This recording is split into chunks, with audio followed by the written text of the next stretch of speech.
வணக்கம், ஆகாஷ்வாணி.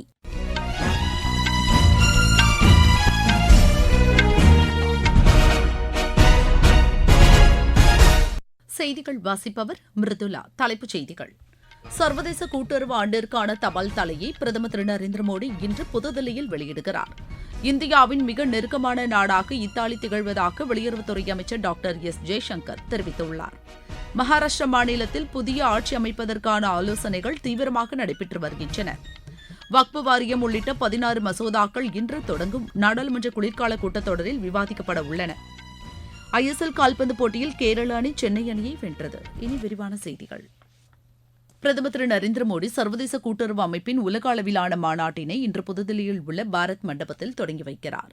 130 ஆண்டுகால சர்வதேச கூட்டுறவு அமைப்பின் வரலாற்றில் முதல் முறையாக இந்த மாநாடு இந்தியாவில் நடைபெறுகிறது. இந்த மாநாட்டில் பிரதமர் திரு நரேந்திர மோடி சர்வதேச கூட்டுறவு ஆண்டு 2025க்கான நினைவு தபால் தலையை வெளியிடுகிறார்.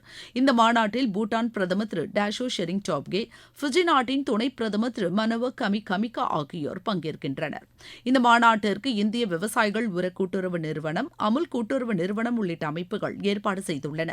1895ஆம் ஆண்டு தொடங்கப்பட்ட இந்த அமைப்பில் உலகம் முழுவதும் 35 லட்சம் கூட்டுறவு அமைப்புகளில் உள்ள 100 கோடிக்கும் மேற்பட்டவர்கள் உறுப்பினர்களாக உள்ளனர். 6 நாட்கள் நடைபெறும் இந்த மாநாட்டில் சர்வதேச அளவிலான பல்வேறு பிரச்சினைகள் குறித்து விவாதிக்கப்படுகிறது. 3000த்திற்கும் மேற்பட்ட வெளிநாட்டு உறுப்பினர்கள் இதில் பங்கேற்கின்றனர். கூட்டுறவே வளர்ச்சிக்கு உறுதுணை என்ற கருப்பொருளில் இந்த மாநாடு நடைபெறுகிறது. இந்தியாவின் மிக நெருக்கமான நாடாக இத்தாலி திகழ்வதாக வெளியுறவுத்துறை அமைச்சர் டாக்டர் எஸ். ஜெய்சங்கர் தெரிவித்துள்ளார். இத்தாலி தலைநகர் ரோமில் இந்திய தூதரகத்தின் புதிய வளாகத்தை திறந்து வைத்து பேசிய அவர், ஐரோப்பிய நாடுகளின் முக்கிய நாடாக இத்தாலி திகழ்வதாகவும் இரு நாடுகளுக்கும் இடையேயான உறவு பல்வேறு தளங்களில் வளர்ச்சி பெற்று வருவதாகவும் அவர் கூறினார். சர்வதேச மற்றும் மண்டல அளவிலான பிரச்சினைகளில் இரு நாடுகளுக்கும் ஒரே மாதிரியான எண்ணங்கள் உள்ளதாகவும் அவர் குறிப்பிட்டார். இந்திய, மத்திய கிழக்கு, ஐரோப்பிய நாடுகளுக்கு இடையிலான பொருளாதார வழித்தடம் ஏற்படுத்தப்பட்டதன் மூலம் ஐரோப்பிய, ஆசிய நாடுகளுக்கு இடையிலான பொருளாதாரம் மிகப்பெரிய அளவில் மாற்றத்தை எதிர்கொள்ளும் என்று அவர் கூறினார். G7 நாடுகளின் மாநாட்டில் சிறப்பு பங்கேற்பாளராக திரு ஜெய்சங்கர் கலந்து கொள்ள உள்ளார். மேலும் அங்கு நடைபெறும் முக்கிய கூட்டம் ஒன்றிலும் அவர் பங்கேற்று உரையாற்றுகிறார். நாடாளுமன்றத்தின் குளிர்கால கூட்டத்தொடர் இன்று தொடங்குகிறது. 19 அமர்வுகளுடன் 26 நாட்கள் இந்த கூட்டம் நடைபெறுகிறது. அரசியல் அமைப்பு சட்டம் ஏற்படுத்தப்பட்ட நாளான நாளைய தினம் நாடாளுமன்ற அலுவல்கள் எதுவும் நடைபெறாது. ஆனால் இந்த தினத்தையொட்டி நாடாளுமன்ற மைய மண்டபத்தில் சிறப்பு நிகழ்ச்சிகளுக்கு ஏற்பாடுகள் செய்யப்பட்டுள்ளன. 1949ஆம் ஆண்டு நவம்பர் 26ஆம் தேதி அரசியல் அமைப்பு சட்டம் ஏற்றுக்கொள்ளப்பட்டு நடைமுறைப்படுத்தப்பட்டது குறிப்பிடத்தக்கது. நாடாளுமன்றத்தின் குளிர்கால கூட்டத்தொடர் அடுத்த மாதம் 20ஆம் தேதி வரை நடைபெறுகிறது. இந்த கூட்டத்தொடரின் போது வக்பு வாரியம் உள்ளிட்ட 16 முக்கிய மசோதாக்கள் குறித்து விவாதிக்கப்பட உள்ளதாக எமது செய்தியாளர் தெரிவிக்கிறார். நாடாளுமன்ற கூட்டத்தொடர் சுமூகமாக நடைபெறுவதற்காக அனைத்துக் கட்சி கூட்டத்தை மத்திய அரசு நேற்று கூட்டியிருந்தது. இதில் நாடாளுமன்றத்தில் எல்லாவிதமான பிரச்சினைகள் குறித்து விவாதிப்பதற்கு அனைத்துக் கட்சியினருக்கும் வாய்ப்பளிக்கப்படும் என்று நாடாளுமன்ற விவகாரத்துறை அமைச்சர் திரு கிரண் ரிஜிஜு தெரிவித்துள்ளார்.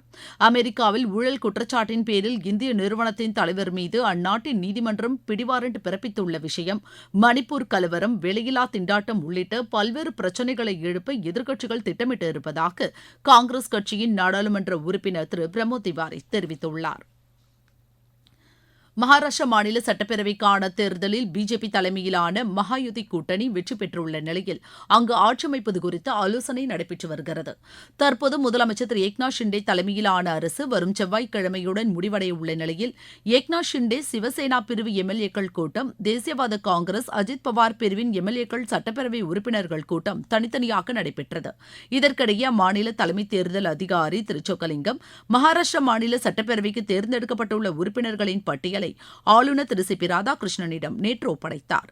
மொத்தமுள்ள 288 தொகுதிகளில் 235 தொகுதிகளை மகாயுதி கூட்டணி வென்றுள்ளது. எதிர்க்கட்சிகளின் மகா விகாஸ் அகாடி கூட்டணி 49 இடங்களை கைப்பற்றியுள்ளது. ரயில்வே துறையின் ஷெட்யூல்டு வகுப்பினர் மற்றும் பழங்குடியினர் பணியாளர்கள் அமைப்பின் தேசிய மாநாட்டை இன்று ரயில்வே அமைச்சர் திரு அஸ்வினி வைஷ்ணவ் தொடங்கி வைக்கிறார். மகாராஷ்டிரா மாநிலம் நாக்பூரில் உள்ள ரயில்வே மைதானத்தில் இந்த மாநாடு நடைபெறுகிறது. 5 ஆண்டுகளுக்கு பிறகு தேசிய அளவிலான 2 நாள் மாநாடு நடைபெறுகிறது. அரசியல் அமைப்பு சட்டம் ஏற்படுத்தப்பட்ட நாளான 26ஆம் தேதியையொட்டி இந்த மாநாட்டிற்கு ஏற்பாடு செய்யப்பட்டுள்ளது. இந்த மாநாட்டில் 30,000த்திற்கும் மேற்பட்ட உறுப்பினர்கள் பங்கேற்க உள்ளதாக இந்த அமைப்பின் தலைவர் திரு சந்திரமோகன் தெரிவித்துள்ளார். நீங்கள் கேட்டுக்கொண்டிருப்பது ஆகாஷ்வாணியின் செய்தி அறிக்கை. நாளை மோடி அரசின் முதல் 100 நாள் சாதனைகள். ஒட்டுமொத்த மற்றும் நீடித்த வளர்ச்சிக்காக 15 லட்சம் கோடி ரூபாய் முதலீடு. வேளாண் துறை கட்டமைப்பு வசதிகளை மேம்படுத்த 3 லட்சம் கோடி ரூபாய். தமிழகத்திற்கு 2 புதிய வந்தே பாரத் ரயில் சேவை. தூத்துக்குடி துறைமுகத்தில் 7000 கோடி ரூபாய் முதலீட்டில் மேம்பாட்டு பணிகள். 11 புதிய நகரங்களுக்கு வானொலி பண்பலை ஒலிபரப்பு விரிவாக்கம். செமி கண்டக்டர் இயக்கத்தில் தமிழகத்திற்கு முக்கிய பங்கு. புத்தொழில் நிறுவனங்களை ஊக்குவிப்பதற்கென 1000 கோடி ரூபாய் ஒதுக்கீடு. வளர்ச்சியடைந்த இந்தியாவிற்கான பயணத்தில் மோடி அரசு. தொடரும் மக்கள் நலத் திட்டங்கள். பாலின பாகுபாட்டிற்கு எதிராக மகளிர் மற்றும் குழந்தைகள் நலன் அமைச்சகம் சார்பில் பொதுமக்கள், அரசு மற்றும் பல்வேறு அமைப்புகளுடன் சேர்ந்த பிரச்சாரம் இன்று புதுதில்லியில் தொடங்குகிறது.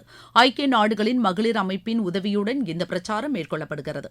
இந்த பிரச்சாரத்தின் போது இப்போது சாக்குப்போக்கு சொல்ல முடியாது என்ற தலைப்பிலான திரைப்படம் வெளியிடப்படுகிறது. பெண்களுக்கு எதிரான சர்வதேச வன்முறை எதிர்ப்பு தினம் ஒவ்வொரு ஆண்டும் நவம்பர் 25ஆம் தேதி கடைபிடிக்கப்படுகிறது. இந்த தினத்தில் நாடு முழுவதும் பெண்களுக்கு எதிரான வன்முறையை தடுக்கும் விதத்திலான உறுதியேற்கும் நிகழ்வுகள் நடைபெற உள்ளதாக மகளிர் மேம்பாட்டு அமைச்சகம் வெளியிட்டுள்ள செய்திக்குறிப்பில் தெரிவிக்கப்பட்டுள்ளது.